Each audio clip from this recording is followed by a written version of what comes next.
Vous écoutez Samedi de lire avec l'auteur invité d'Amélie Boivin-Enfield. Je suis toujours accompagnée de mon auteur invité de cette semaine, Elisabeth Landry. Et Elisabeth, quelque chose qui me fait beaucoup rire dans tes romans, c'est quand les passagers demandent du jus de tomate. Oui, c'est ça qui est... Ben, en fait, moi, cette histoire-là, j'ai commencé... j'avais remarqué que les gens demandaient, mais au départ, là, dans le temps, on avait des petites canettes. C'est peut-être aussi ça que les gens voulaient tout le temps en avoir plus. Ils disent, ah, donne la canette, on va la garder. Mais en tout cas, le jus de tomate, c'est comme... je pense que c'est vraiment partout, parce que j'avais déjà demandé à une agent de bar, justement, qui travaillait pour British Airways, puis elle m'avait dit que dans l'avion, aussi, les passagers demandent beaucoup de jus de tomate. Mais c'est le genre d'affaires que personne boit vraiment chez eux, tu sais, c'est bien rare que j'arrive chez nous et je me dis, je vais me prendre un bon jus de tomate, tu sais. Mais dans l'avion, tout le monde a comme le goût de faire différent ou soit ils ont faim, ou soit je sais pas trop, mais ils en prennent un. Mais quand il y en a un qui en prend, tout le monde en prend. Tu sais, mettons que je prends un verre d'eau, c'est rare que la personne à côté va dire, je vais prendre un verre d'eau. Mais le jus de tomate, ça va dire, oui, moi aussi, je vais en prendre un crème, je vais faire différent, tu sais. Fait que là, ça fait comme une suite, puis c'est pas quelque chose qu'on a beaucoup dans un avion, tu sais. Fait que là, on va demander à notre collègue, t'as-tu du jus de tomate? Non, on n'est pas. Bon, on va demander à l'autre. Puis là, ça devient un peu tannant, là, tu sais. Fait que moi, je l'ai utilisé pour comme trouver ça, mettre ça un peu drôle, là, mais c'est... Mais je me suis retenue, moi, dans mon dernier vol pour pas le faire, parce que j'aurais aimé ça, voir la réaction de l'agent de bord. Ben non, on est tellement fine qu'on va rien faire, on va juste te donner un jus de tomate. On va rire, mais on va pas dire... on va peut-être... Non, on dit rien, là, tu sais. Peut-être qu'il y a personne qui l'a remarqué, sauf moi, là, mais je pense pas. Je pense que les agents de bord trouvent ça drôle aussi, là. Et ce que je trouvais drôle aussi, c'est quand on fait le choix de plat, vous avez souvent plus d'un choix qu'un autre, puis c'est une technique à développer pour que les gens choisissent celui qu'on a le plus grande quantité. Moi, c'est tous des trucs que j'ai mis sur mon blog au départ, parce que c'est un peu... je parodie là, la technique, là, mais en réalité... Mais vous l'avez quand même, la technique. On le fait, oui, tu sais, discrètement, là, on va dire, oui, un poulet ou un... Bon, on s'entend en tout cas un poulet puis une pâte végétarienne aux légumes, c'est bien plus intéressant qu'on va prendre la pâte végétarienne aux légumes. Tu sais, si je la présente de cette façon-là, si je dis, ben là, je vais prendre ça va être un poulet en sauce ou... dans le fond, si je suis vraiment mal pris puis je sais qu'il y en a moins d'un ou de l'autre, là, j'essaye de le passer, là, tu sais, parce qu'à la fin, les passagers, des fois, sont vraiment pas contents. Tu sais, c'est sûr que je pourrais dire, écoutez, monsieur, vous avez vraiment deux choix présentement, parce que des fois, ils sont vraiment pas contents de pas avoir de choix, mais l'aviation, là, il y a pas même des compagnies qui a bien des choix de repas, là, tu sais, à un moment donné, on est assis, on prend ce qu'il y a, là, tu sais, mais les gens, des fois, c'est pas agréable pour nous de se faire chicaner parce qu'on n'a pas le repas qu'ils veulent, là, tu sais, j'ai vraiment pas de pouvoir là-dessus, là, fait que moi, en tout cas, j'essaie de manipuler l'opinion de façon à présenter mon produit, fait que comme ça, les gens, ils choisissent ce qu'ils veulent, puis dans le fond, j'ai comme gagné un peu dans ma tête, puis ils savent pas, tu sais. Mais c'est pas toujours évident d'avoir un bon service à la clientèle, parce que des fois, surtout dans les avions, moi je me rends compte des fois qu'il y a certains passagers qui sont pas faciles. Ouais, mais il y en a beaucoup qui sont faciles aussi. Tu sais, souvent dans la vie, on focus beaucoup sur ce qui est négatif, tu sais, mais dans un avion, sur 300 personnes, en général, sont toutes bien gentilles, puis il y en a peut-être deux, mais quand il y en a deux qui veulent être plus désagréables, ben là, on remarque bien plus eux autres parce qu'ils vont nous empêcher de travailler efficacement, tu sais, puis ils vont toujours venir en arrière, tu sais. Des fois, ça devient juste drôle. Il faut juste rire un peu de la situation, tu sais, parce que des fois, on les voit arriver, là. Moi, je les appelle les passagers je me moi, là. Ils arrivent à l'embarquement, puis il est longtemps dans l'allée, tu sais, il va pas se tasser pour laisser passer les autres passagers. Il va prendre son temps pour son sac, tu sais. On peut prendre son temps pour son sac, mais on peut rentrer dans son siège, mais après ça, quand l'allée est dégagée, ben là, on retourne, tu sais, on cherche ses affaires, mais on remarque toujours, là, lui, il va venir te voir tout de suite, puis il va te demander quelque chose, puis là, sous le décollage, il va être en arrière pour te demander autre chose. Là, à la fin du vol, tu te revires, il est en train d'attendre pour les toilettes, mais il est juste tout le temps dans ta face, tu sais, il est pas nécessairement en train de tout le temps de te parler, mais il est tout le temps là, c'est drôle. À la fin, on sait tout de qui qu'on parle. Là. Tu sais, t'as-tu vu 14H? Ben oui, 14H. On sait tout de suite c'est qui, là. Ou c'est ça. Ou s'il y a quelqu'un qui est cute dans l'avion, bon, on sait tout de suite c'est qui aussi. Là. On regarde, là, on a un scanner. Là. Mais justement, dans le deuxième, oui. Scarlett va rencontrer un beau pétard. Oui, un beau pétard. Puis, ben lui, écoute, on le voit pas beaucoup. Hein, dans le 2, je trouve qu'on... Peut-être que le 3, s'il y avait un 3, on pourrait plus exploiter Ethan, là. Parce Comment ça, peut-être qu'il va avoir un 3? Ah non, je sais pas encore, là. Tu tu sais, j'ai besoin d'une pause pour refaire les batteries d'énergie et aussi Trouver de les l'inspiration. anecdotes, là, parce que c'est sûr que la majorité de mes anecdotes que je mets dans mon livre, c'est des choses que j'ai vécues ou que quelqu'un m'a racontées. En fait, toutes les anecdotes.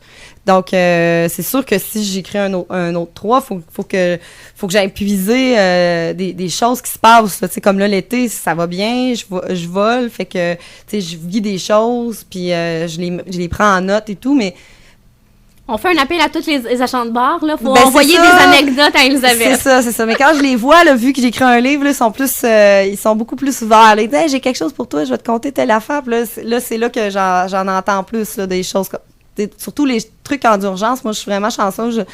Dans un sens, je touche du bois. J'ai pas eu trop de trucs qui étaient dangereux ou des passagers qui sont malades. Tu sais, fait que je compte beaucoup sur mes collègues pour me raconter des affaires parce que c'est sûr que ça fait des bons livres dans ce temps-là. Là. Ouais. Comme Rupert dans le livre. Là, Ben oui, c'est ça. lui, tout y arrive. Là, dans mon livre, tout y arrive. Mais il y a Il est vraiment pas un agent de chanceux. bar qui est comme ça. Là. Ah oui? Ah ouais, lui, tout y arrive. Quand tu t'assois avec, là, il va te conter des anecdotes, là, puis ça finira plus, là. Il atterrit, finalement, il aurait été pris aux États-Unis, tu sais, toutes sortes d'affaires, puis c'est drôle, là, mais j'aimerais pas ça être dans sa peau quand ça arrive, là, tu sais. Ah, parce que dans tes romans, personne ne veut vraiment être avec Rupert parce qu'il sent qu'il va arriver quelque Ben oui, chose. c'est ça, mais parce que c'est vrai. Soit des fois, c'est juste un bagage qui est perdu ou, tu sais, ça peut être aussi banal qu'un bagage qui est perdu, mais moi, quand j'ai volé avec lui, à chaque fois que je vole avec cette personne-là, puis je suis sûre qu'il se reconnaît s'il m'entend, là, il sait c'est qui a... Mais lui, il trouve ça drôle, là, tu sais, il apprend. Puis en plus, c'est une personne, il est infirmier. Fait que lui, même s'il arrive quelque chose, il sait gérer les affaires, là. Tu sais, il n'y aura pas de problème, là. C'est rassurant. Mais est-ce qu'il les a lus, les romans? Ouais, il a lu le 1, je sais pas, là, faudrait que je lui demande s'il a lu le 2, là. Ouais, c'est parce qu'ils sont sortis rapidement, hein, le janvier-mars. Fait que le temps qu'on en parle, le 1, ben là, le 2, tu sais, mais lui, je sais qu'il a lu le 1 en une journée, là. Fait que, il a sûrement embarqué sur le 2, là. Fait que, Mais faudrait que comment je lui il a demande. trouvé ça, de voir que ces anecdotes se retrouvaient dans ton roman? Ben, j'ai pas nécessairement mis toutes ces anecdotes, là, j'ai mis sa personnalité.